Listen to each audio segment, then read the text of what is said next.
Mr. Arun Jaitley, good evening. Thank you for joining me on the News Hour and welcome. Mr. Jaitley, your manifesto speaks of the need for India to adopt a uniform civil code to ensure gender equality. So, Mr. Jaitley, to start with, to put it directly, in your view, do fundamental rights to liberty and equality take precedence over the right of a religion to manage its own affairs?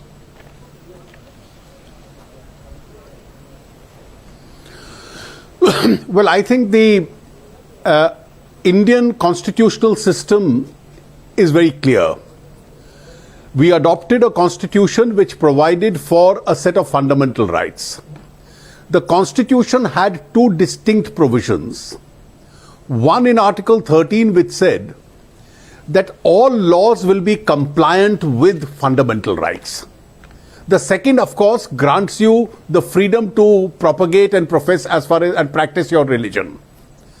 I think the right to protect and propagate and practice your religion is also fundamental. Nobody can deny that. Now, what are the areas which are likely to be covered by religion, and which are the areas which will be kept out of the domain of religion? I belong to a school of thought where I firmly believe that as far as religious practices and rituals are concerned, your mode of worship is concerned, and all rituals connected with life are concerned, religion can legitimately occupy that space and control that space. Now, whether a person is to be buried or cremated, how are the marriages going to take place, what are the other religious rituals relating to your prayers, your right to practice your religion, these are all matters of religious freedom, and all of us must guarantee that religious freedom as far as individuals are concerned. But there is a separate set of procedures which are rights of an individual. Now, an individual acquires certain rights by virtue of his birth as a citizen of India. Now, whether you are born a male or a female, you should have the same category of rights. There are rights of inheritance. There are rights which accrue to you on account of marriage, on account of adoption. There are rights which will accrue to you because of divorce. There are rights of succession which will accrue to you if your predecessor in interest dies or passes away. Now, is this gambit of rights going to be controlled by religion, or is the gambit of rights to be controlled by the constitutional practices? Now, the Constitution today guarantees each individual the right to equality, the right to live with dignity, and therefore, as far as personal laws are concerned, I am one of those who believe that the set of rights that the personal laws must grant to an individual will all have to be regulated by Constitution, must be compliant with the Constitution. Personal laws cannot propagate discrimination, cannot allow a compromise with human dignity. Personal laws and practices can certainly deal with the religion, can dictate upon rituals. The religion can't dictate upon rights of individual. Now, I am conscious of the fact that the old conservative view was that as far as personal laws are concerned, they need not be compliant with the constitutional fundamental rights. They can be kept out. This was an old conservative view. But between 1950-52 and 2016, a lot of water has flowed down. There have been a series of judgments of the court. And I think if it is tested today, I do believe that all personal laws will have to be tested on the ground whether they are constitutionally compliant or not. And the government's affidavit in the triple talaq case merely states this. It's a secular approach. It's an approach that cuts across religion. It's an approach which will apply equally to all personal laws irrespective of the religion. Mr. Jaitley, I know you make that point that it will apply to all religions. It will apply to Hindus, Parsis, Sikhs, Muslims, everywhere. But the predominant view, and before I go into details on this, I'd like to ask you, the predominant view in the political discourse, especially after today's All India Muslim Personal Law Board press conference, is that the BJP-led government is being anti-Muslim. That directly or indirectly, there's a feeling that these are all excuses. Essentially, they want to curb on the liberties of the Muslims as defined by the religious heads of the Muslim community. I don't think that's a correct analysis. Now, if you look at other religions, You see, Pandit Nehru in 1956-57 amended the Hindu law. Prior to that date, Hindus were also allowed multiple marriages. There were discriminatory rights as far as succession was concerned. Now, this was amended as far as the Hindu law was concerned in 1956-57. Right. And since then, the religious practice also had to alter. Now, in Christianity, under the Indian Divorce Act, which applies to the Christian population, yes, there were discriminatory treatment between male and female. Now, this continued till the year 2001 in India, when Mr. Vajpayee's government was there and I was the law minister. Though there was initial hesitation on behalf of the part of certain Christian organizations, but I'm glad that subsequently all of them came on board. The church fully supported us, right, and we amended the Indian Divorce Act and all the personal laws relating to Christians to provide for complete equality. The last UPA government, headed by Dr. Manmohan Singh, then took another step with regard to bringing equality between man and woman as far as the Hindu undivided family is concerned. Prior to that 2006-2007 amendment, which Dr. Manmohan Singh's government brought about, there was unequal treatment between male and female as far as the HUF was concerned. True, true. So personal laws by legislative intervention have been amended from time to time. No, Mr. Pandit Jaitley, Nehru amended them, Mr. Vajpayee amended them, Mr. Dr. Manmohan Singh amended them. So what is unusual Mr. about Jaitley, their being amended? Mr. Jaitley, before I go into the impact on Muslim personal laws, just a couple of thoughts on what you said about Hindu personal laws. If I were to ask you directly, would the formulation of a uniform civil code mean that Hindu personal laws, Muslim personal laws and Christian personal laws would cease to exist in the form that they do today in the event that a UCC comes into being, or would some of them serve as a template for a UCC to follow? So, to be more specific, Mr. Jaitley, what you spoke about, would the UCC mean the abolition allow me one point. Would the UCC, Mr. Jaitley, mean the abolition of the Hindu undivided family, which is used to claim tax benefits? Would it? Well, let me tell you the answer clearly is no.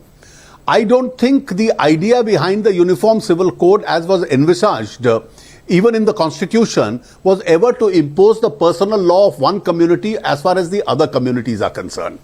Now, let me answer your question by a historical fact.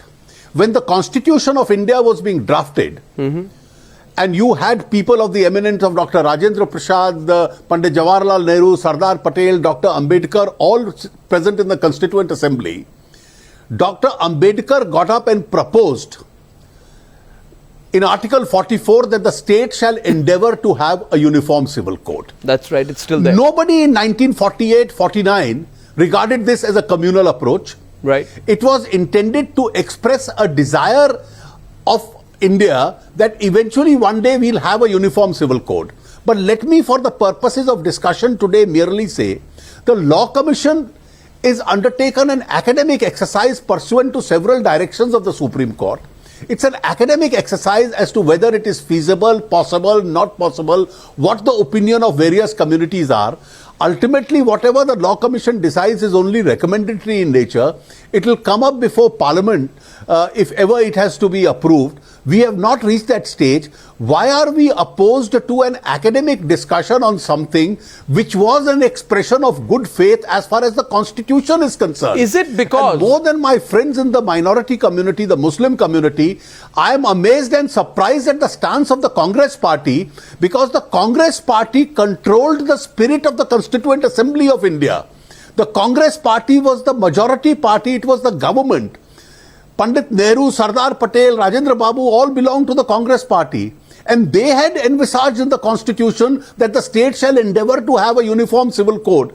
And is this the meaning of secularism 70 years later, that a discussion on what desire the Constituent Assembly had expressed itself is a communal idea? Is this the extent to which we have subverted the definition of the word secularism? Mr. Jaitley, since you picked up that point, and I'm still to go back to the impact it will have on Muslim laws, but you are aware that this consultative process is happening at a time when the UP elections are not far away.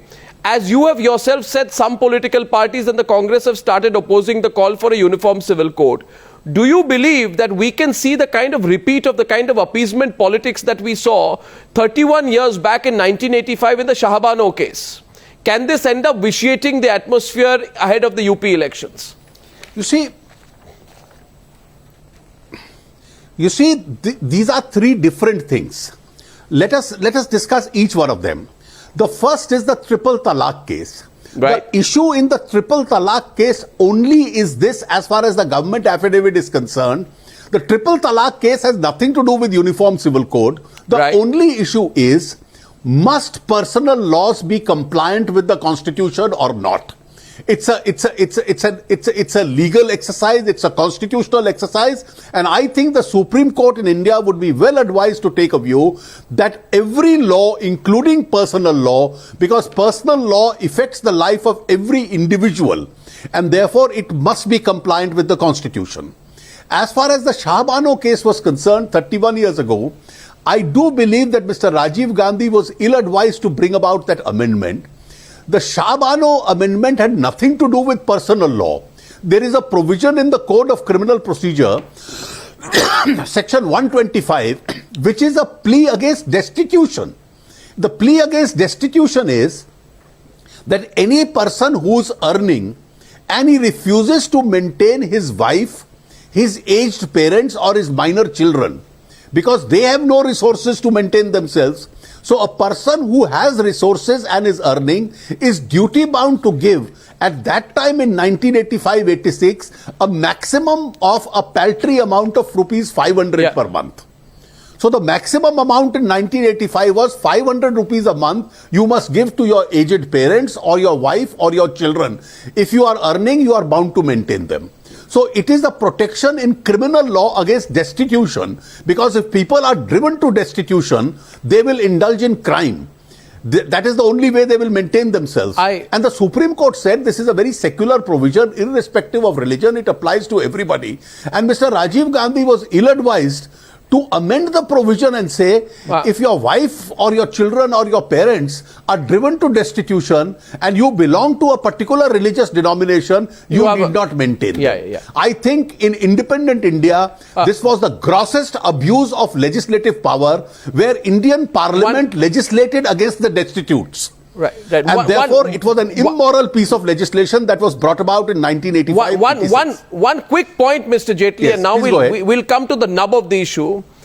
Article 13 of the Constitution says that the laws of the country that were in place prior to the adoption of the Constitution in 1950, which are inconsistent with the fundamental rights of Indians, shall be void. In that context, I have two questions which you can answer directly if you choose. One, if the Muslim Personal Law Sharia Application Act of 1937 violates in any way an individual's rights of liberty, should it stand void? More specifically, and you know the context I'm talking about, triple talaq or polygamy, Mr. Jaitley, would these practices too stand to be void in that context? Well, I think my own view is, and I will fairly concede, there is a judgment of the Bombay High Court in 1952, which I have dubbed in one of my speeches last year as probably the most incorrect judgment ever delivered in India, which said that personal laws are not laws for the purposes of Article 13. And therefore, personal laws can violate fundamental rights. I think this was said in 1952. This view of 1952, in view of the jurisprudential changes which have taken place, cannot and should not hold to be valid, should not be held to be valid in 2016. My own view is that if this issue is agitated today before the courts, the courts would be well advised to take a principled stand, which is that any law prior to the Constitution or after the Constitution which is inconsistent with fundamental rights would be violative of the Constitution. Therefore, if there is a law in any personal law, whether it's Hindu or Muslim or Sikh, which treats man and woman as unequal, which compromises the dignity of a woman, I think today in progressive India, it would be better served if such laws then give way. And this principle will have to be applied not merely to the Shariat law, but it will be equally applicable to any Hindu law or Christian Sure. personal law. Now, this argument is different from a uniform civil code. A uniform civil code is a combined code. Let us not today argue that we go that far. That's an exercise which is an academic exercise which the Law Commission is examining. But assuming if India doesn't have a uniform civil code, even then must not personal laws be consistent with the constitutional guarantees? That's the limited issue before the triple talaq case. And I think the government's point of view has been very well put in that affidavit. Well, Mr. Jaitley, you are clearly taking the issue head on. I appreciate the fact that you've come and put your position quite clear. You're not even trying to, artificially nuance it. You are quite clear and direct about it. I appreciate your presence on the News Hour tonight, Mr. Arun Jaitley, on the big national debate. That's Union Finance Minister Arun Jaitley on One Nation, One Law, making that rare appearance on the News Hour tonight. Mr. Jaitley, thank you very much, sir. Thank you. Good talking to you, sir. Thank you. Thank you.